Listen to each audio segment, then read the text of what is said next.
Today is day 3 of UPCI General Conference 2025.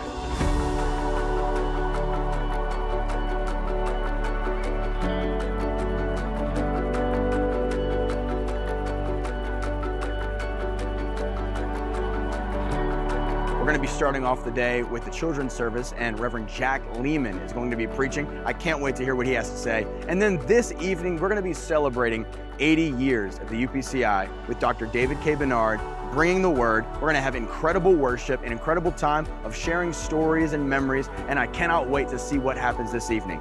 If you haven't already, the exhibit halls are open. Go ahead and visit, grab something from the vendors, and visit the museum for all of the historical artifacts that we shared from the UPCI. Sessions are happening right now to my right, and I think I'm going to go ahead and visit one of them.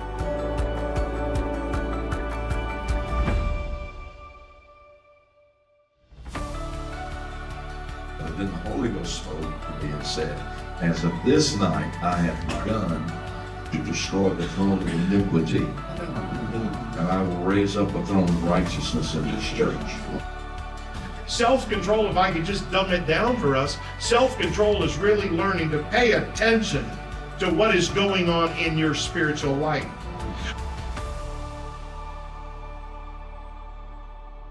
All right, guys, we're standing here in the vendor hall, and I'm with Kirsty Cressman, who is the Assistant Director for the Center for the Study of Oneness Pentecostalism. If you were on social media and you saw me try to do a walkthrough of everything we have behind us, I did a terrible job. But she actually knows everything there is to know about the history of the UPCI. We've actually been working together a little bit on preparing some stuff for me to have some video content for the youth ministry service. But Kirsty, could you please tell us a little bit about what's behind us and then maybe give us some insight on some of the things that we have here? Of course.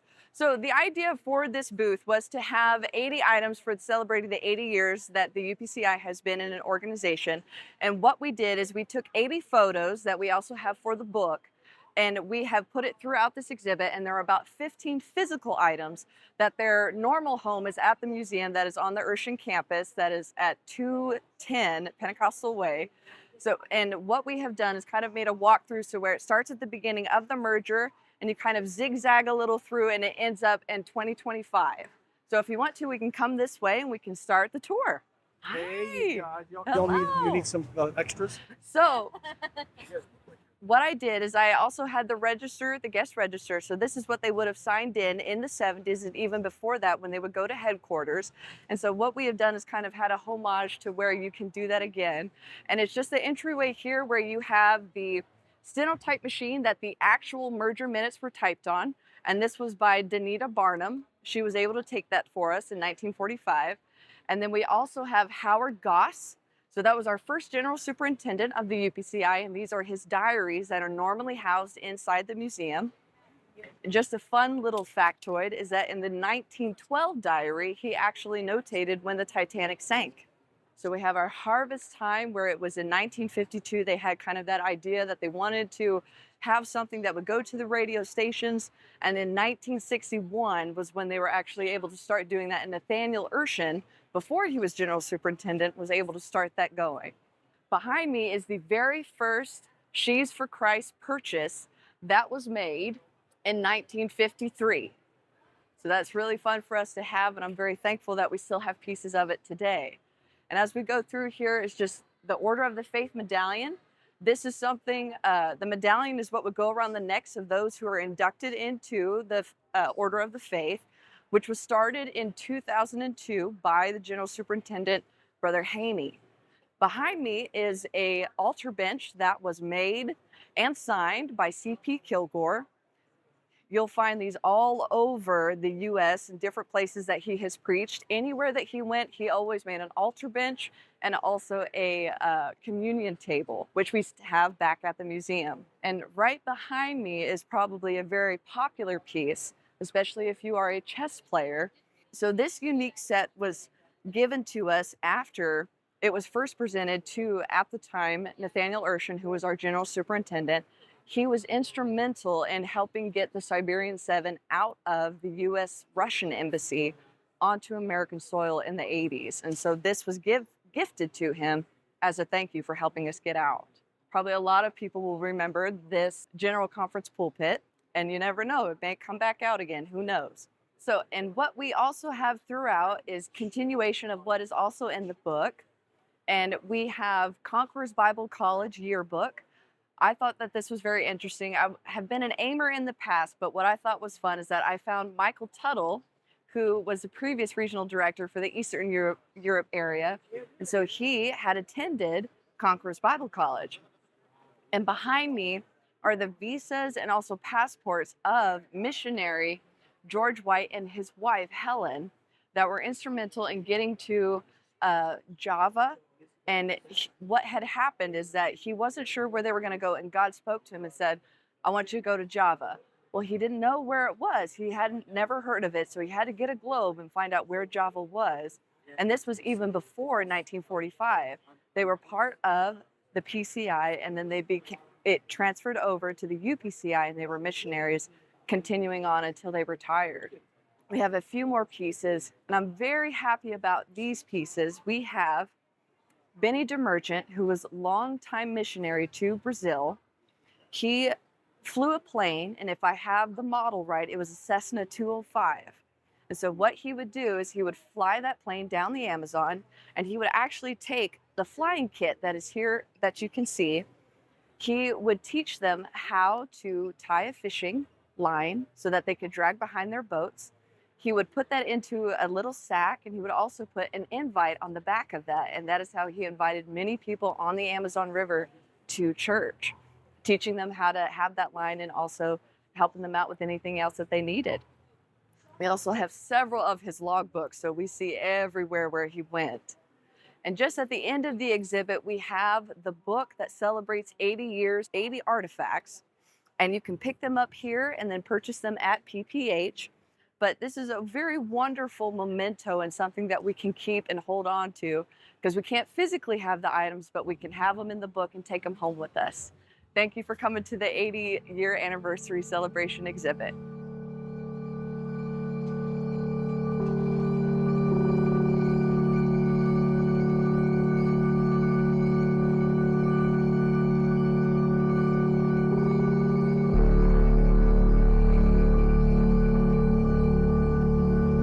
Your old men shall dream dreams, your young men shall see visions, and also upon the servants and upon the handmaids in those days will I pour out of my spirit. Could it be that, yes, in the midst of everything that we're doing and ministering to the children, I love what I saw here on the platform and down in the music pit already today, but could it be that we are overlooking the ministry that comes from our children?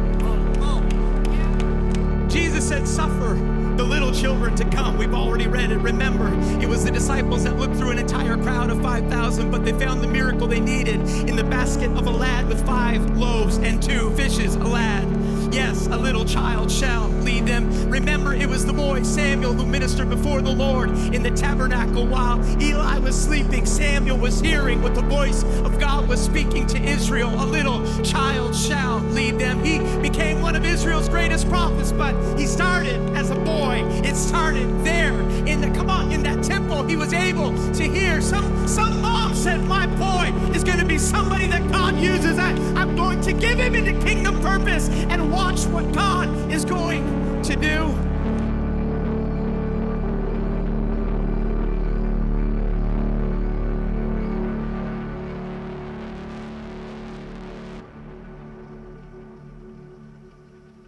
I'm here with Billy Babb, the Chief Administrative Officer for the United Pentecostal Church International. He's been with the United Pentecostal Church since 2007, and we're going to talk tonight about the growth and development of the UPCI during that time, specifically with our headquarters location, some of the developments we've seen there. Brother Babb, can you just tell us a little bit about what you've been doing since 2007? Sure, absolutely. Well, we started out in 2007 as, I started out with PPH, Pentecostal Publishing House, and then I took over as Chief Administrative Officer in 2013. We've seen tremendous growth in our physical plant. We relocated our headquarters building in 2016 and are now in Weldon Spring. We also relocated Urshan University in 2018. And so we've seen a lot of expansion, a lot of growth, a lot of exciting things happening. We now have over 12,315 ministers. We have over 5,130 churches.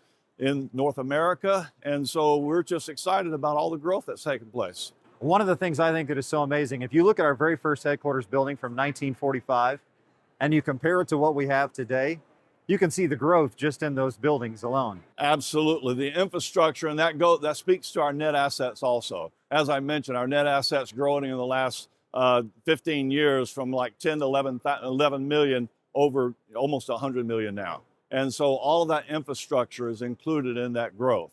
And so it's all because of the blessings of the Lord, the constituents, the just the excitement that's around United Pentecostal Church International. Well, thank you for the role you played in that, the efforts you put into it. Well, it's been exciting. It's an honor to serve the United Pentecostal Church. And so I'm just excited about what's going on. I'm here with Pastor Terry Pugh, former district superintendent of the Texaco district. His father was J.T. Pugh, an icon in the United Pentecostal Church. Brother Pugh, do you recall what was the very first year that you attended a general conference? My first general conference was Tulsa. It was the year that A.T. Morgan passed away. Would that have been 1967, maybe? I have no idea, I think it was the late 60s. but I was 12 years old, and that was my first conference. My dad and Brother Morgan were very close. My dad preached his funeral there at that conference, and but so it was a big deal because it was his friend. It was at a general board meeting, and he was about to address the board and just fell over dead. So Dad talked about that, and I remember going to the funeral. It was at the general conference. It was part of it, and Dad preached it. But that was obviously an easy one to remember. Yes. That was my first one at age 12. What other general conferences over the years have really stood out in your mind? On the East Coast, Brother Stanley Chambers had been superintendent. It may have been his first. Was it Atlantic City, maybe? Atlantic City. And he preached that we're going to make our own history. Was that his famous sermon, Will the United Pentecostal Church Survive the Onslaught of History? Yeah. So you were there in person for that I was sermon. there, and again, I'm a young teenager. I remember it, and the purpose of it, the direction of it. The entire conference stood on its feet the whole sermon. But I think that might have been the most famous message ever preached at a general conference. That was the most famous sermon he ever preached, and it's, I think you're right, because I don't recall anybody referring to any other sermon as often at a general conference sermon, and that's referred to as that people can remember it. I'm 13 years old. I still remember it. It was powerful. I'm here with Robin Johnson, who is the editor-in-chief of the United Pentecostal Church.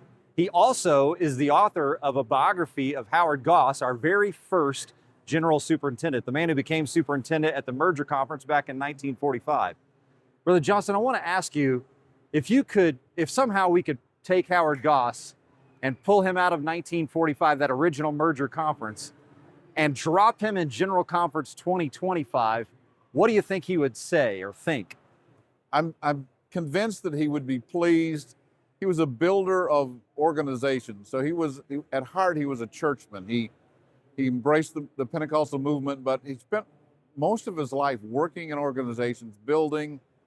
So when he sees what the United Pentecostal Church has done, he would have been pleased with the work that he did and the sacrifices he made to make this happen. Looking back over your own experiences with General Conference, what is your favorite thing about the General Superintendent service? What are you looking forward to for tonight's service? I think it's incredibly important to hear the vision and passion of the leader of our church as he sets direction for where we are. I'm a historian at heart. I love the past. I love our heritage. But I also know that the future is incredibly important. And so while we can celebrate the past, I want to know good, clear direction for the future.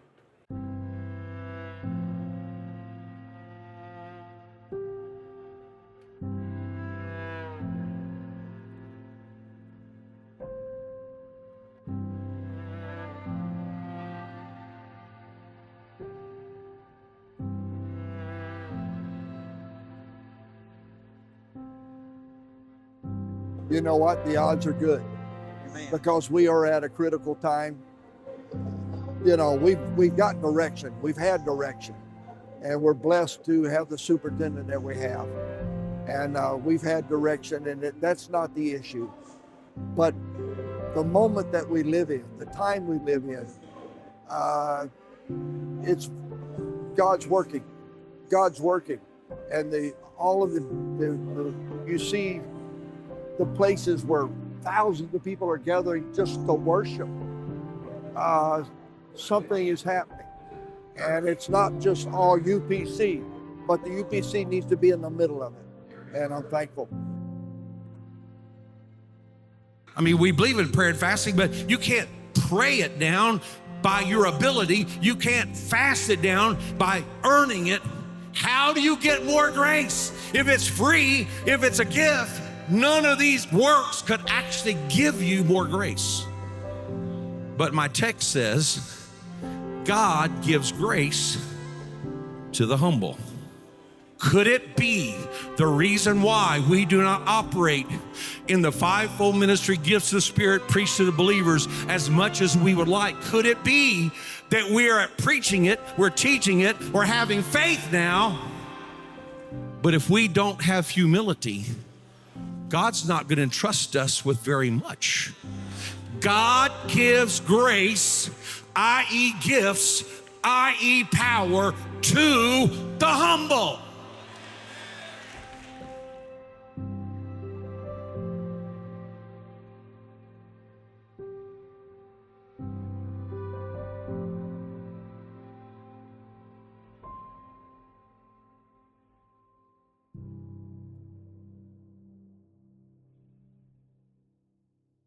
It's been another amazing day at UPCI General Conference 2025. Earlier today, we had seminars, we had the children's service at noon, and then tonight we heard from our General Superintendent, Dr. David K. Bernard, as we celebrated 80 years.